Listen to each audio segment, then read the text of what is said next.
Mwaka 356 kabla ya Kristo, mtoto alizaliwa katika mji wa Pella.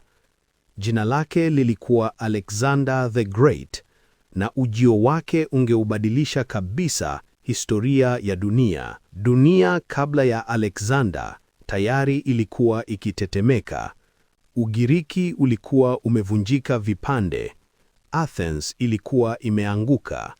Sparta ilikuwa imedhoofika, na Thebes ilikuwa imeinuka kisha ikatoweka. Kaskazini, ufalme uliokuwa ukionekana wa kishenzi ulianza kuinuka kwa nguvu. Chini ya Philip wa pili wa Macedon, Makedonia iligeuka kuwa mashine ya vita isiyozuilika. Mashariki kulisimama himaya kubwa, dola ya Uajemi iliyotawaliwa na Darius wa tatu. Ufalme uliokuwa mkubwa kiasi kwamba ulionekana wa milele. Tangu mwanzo kabisa, maisha ya Alexander yalizungukwa na ishara na hadithi. Waandishi wa kale kama Plutarch wanasimulia kuwa usiku wa kuzaliwa kwake, hekalu kubwa la Artemis liliteketea kwa moto. Tukio hili lilitafsiriwa kama ishara kwamba jambo lisilo la kawaida lilikuwa limeingia duniani. Mama yake, Olympias, mwanamke mwenye imani kali ya kidini na tabia ya moto, aliamini kuwa mtoto wake hakuwa wa kawaida. Alidai kuwa ni mwana wa Mungu Zeus. Iwe ilikuwa ni imani ya kweli, siasa au hadithi, jambo hili lilimjenga Alexander tangu utotoni. Hakulelewa kama mtoto wa kawaida, bali kama mtu mwenye hatima ya kipekee. Alipofikisha miaka 13, baba yake alimkabidhi kwa mwalimu mashuhuri zaidi wa wakati huo, Aristotle. Katika bustani za mieza, Alexander alifundishwa falsafa, sayansi, tiba na siasa. Lakini zaidi ya yote, alivutiwa sana na mashairi ya Homer, hasa hadithi ya Achilles, shujaa aliyependelea utukufu wa milele badala ya maisha marefu ya kawaida. Wazo hili lilimchoma moyo wake na kumfanya atamani ukuu kwa gharama yoyote. Ingawa Aristotle alimfundisha kuwatazama watu kwa akili na mantiki, Alexander hakukubaliana naye kikamilifu. Aristotle aliamini Wagiriki wanapaswa kutawala wengine, lakini Alexander alitamani dunia iliyounganishwa. Hata akiwa kijana, alionyesha akili ya kipekee. Wakati farasi mkali aitwaye Bucephalus aliposhindikana kupandwa na yeyote, Alexander aligundua kuwa alikuwa akiogopa kivuli chake mwenyewe. Alimgeuza kuelekea jua, akamtuliza, kisha akampanda kwa mafanikio. Baba yake aliguswa sana na tukio hilo na kusema kuwa Macedon ilikuwa ndogo sana kwa mwanawe, kwamba alipaswa kutafuta ufalme unaolingana na ndoto zake. Mwaka 336 kabla ya Kristo, mambo yalibadilika ghafla.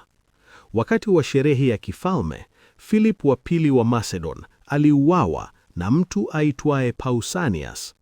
Sababu ya mauaji hayo bado ni fumbo, wengine wakihusisha visasi vya kibinafsi na wengine wakiona njama za kisiasa. Wapo hata wanaodhani huenda Olympias au Alexander walihusika, ingawa hakuna ushahidi wa moja kwa moja.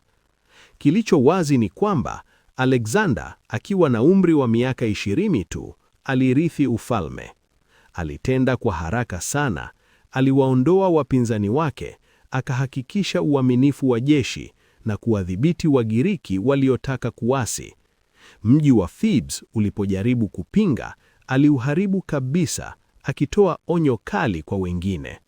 Baada ya kuimarisha mamlaka yake, alielekeza macho yake mashariki kwenye himaya kubwa ya Uajemi.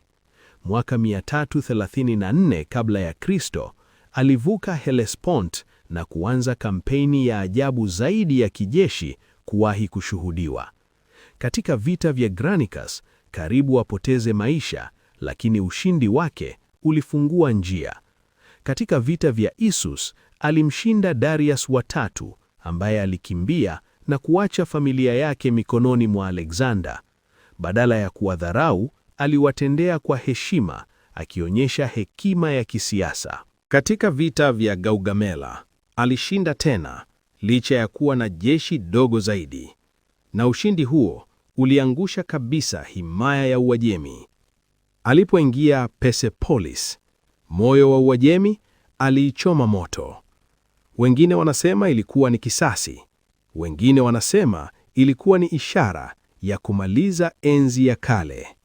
Badala ya kuangamiza kila kitu, Alexander alianza kujiona kama mrithi halali wa wafalme wa Uajemi, akichanganya tamaduni za mashariki na magharibi.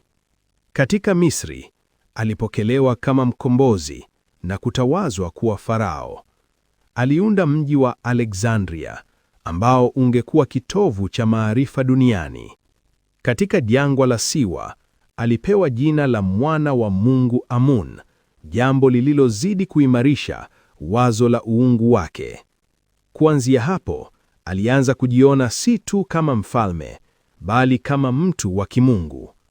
Aliendelea kuelekea mashariki, akipigana vita vigumu katika maeneo ya Asia ya Kati.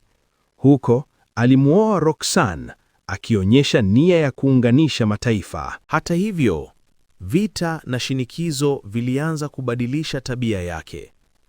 Katika sherehe moja, akiwa amelewa, alimuua rafiki yake wa karibu Clytus. Tukio lililomvunja moyo na kuonyesha upande wake wa giza. Mwaka 326 kabla ya Kristo, aliingia India na kupigana na mfalme Porus katika vita vya Hydaspes. Licha ya changamoto za tembo wa vita, alishinda na kumheshimu adui yake. Lakini baadaye, askari wake walikataa kuendelea mbele. Walikuwa wamechoka. Kwa mara ya kwanza, Alexander alilazimika kusimama. Safari ya kurudi ilikuwa ya mateso makubwa.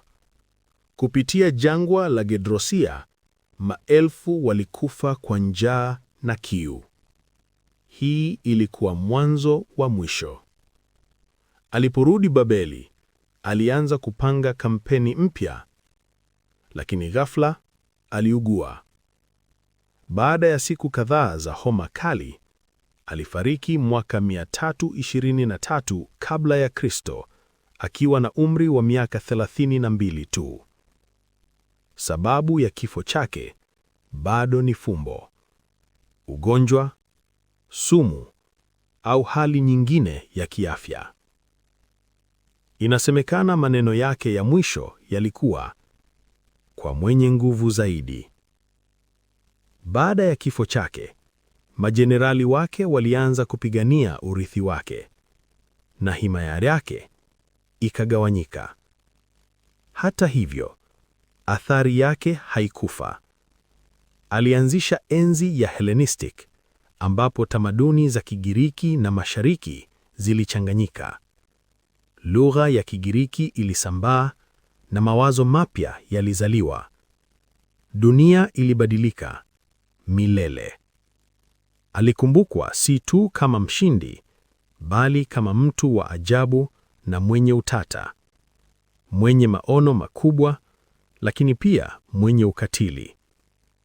Alitafuta kuvuka mipaka yote ya binadamu, na kwa kufanya hivyo, alibadilisha historia. Lakini mwisho wa yote, mipaka aliyoshindwa kuvuka haikuwa ya dunia, bali ya ubinadamu wake mwenyewe. Kama umependa simulizi hii, subscribe, share na acha historia iendelee kuzungumza.